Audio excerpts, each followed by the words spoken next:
This is TradeFlow News, bringing you relevant news and insights from around the world. TradeFlow News, enabling trade for SMEs and economies worldwide.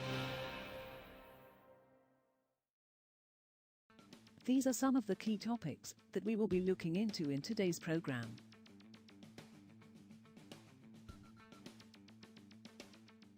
First, let's take a look at the overnight headlines which are impacting the commodity markets.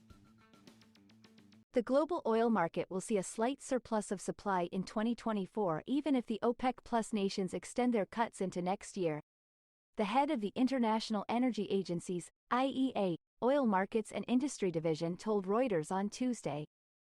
At the moment, however, the oil market is in a deficit and stocks are declining at a fast rate, Toril Bassoni said on the sidelines of a conference in Oslo. Global oil stocks are at low levels, which means that you risk increased volatility if there are surprises on either the demand side or the supply side, she added. Oil prices barely moved during Asian trade on Wednesday as the market awaited potentially mixed news on the supply front, with the OPEC Plus producers group expected to discuss output cuts and U.S. crude stocks forecast to show a big buildup. Brent crude futures fell 3 cents, or 0.04%, to $82.45 a barrel by 0500 GMT. U.S. West Texas Intermediate crude futures fell 1 cent, or 0.01%, to $77.76. Both benchmarks have fallen for 4 straight weeks, and prices weakened further last week on growing concerns about the demand outlook. Investors remained cautious ahead of Sunday's scheduled OPEC Plus meeting, when the producer group may discuss deepening supply cuts due to slowing global economic growth. Moving on to the top news in the energy sector. Russian Urals oil prices bounced back above the $60 a barrel Western price cap as global prices rose and Moscow's oil trade continued to rise despite fresh U.S. sanctions on shipowners, 3 traders said and Reuters calculations showed. The U.S. Treasury Department imposed sanctions on 3 United Arab Emirates-based companies and 3 vessels last week for evading the price cap.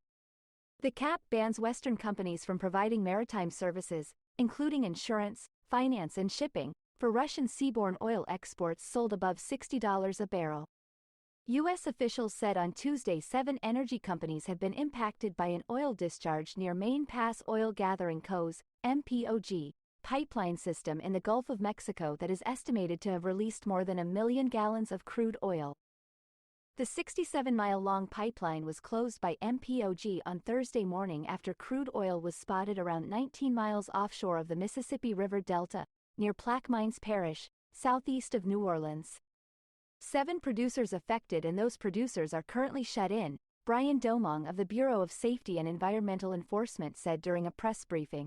Next, we have the top news in metal markets. Nickel is likely to see a surge of buying before and during an annual rebalancing in January of commodity indexes, analysts said, getting a boost after prices tumbled this year on worries about surpluses of the stainless steel material. Funds that use the S&P GSCI and Bloomberg commodity indexes have to adjust their holdings during a 5-day rebalancing, largely based on price moves the previous year. Traders often position themselves in advance to take advantage of rebalancing, which falls on January 8-12 in 2024. During that period, other commodities will also be affected, but to a lesser extent than nickel, the analyst said. Gold prices held firm above the key $2,000 level on Wednesday, helped by an overall weaker dollar and dip in U.S. bond yields amid expectations that the Federal Reserve had reached the end of its tightening cycle. Spot gold was up 0.2% at $2,001.90 per ounce, as of 0747 GMT. Bullion scaled a 3-week high of $2,007.29 in the previous session.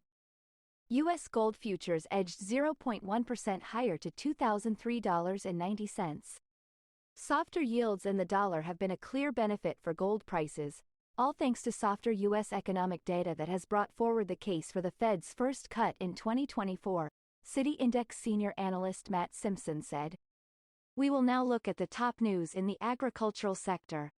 Malaysian palm oil futures climbed on Wednesday for a 3rd straight session, supported by strength in rival vegetable oils, a weaker ringgit and expectations of lower production. The benchmark palm oil contract for February delivery on the Bursa Malaysia Derivatives Exchange was up 63 ringgit, or 1.6%, at 4,016 ringgit, $858.49, a metric ton by midday.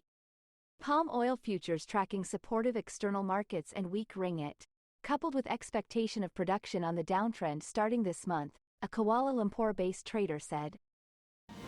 That is all for today's news on commodity markets. Stay tuned to TradeFlow News as we continue to provide you with more updates. We also invite you to follow us on Twitter at TradeFlow News, which allows you to watch our program on your mobile device or desktop to receive information from there.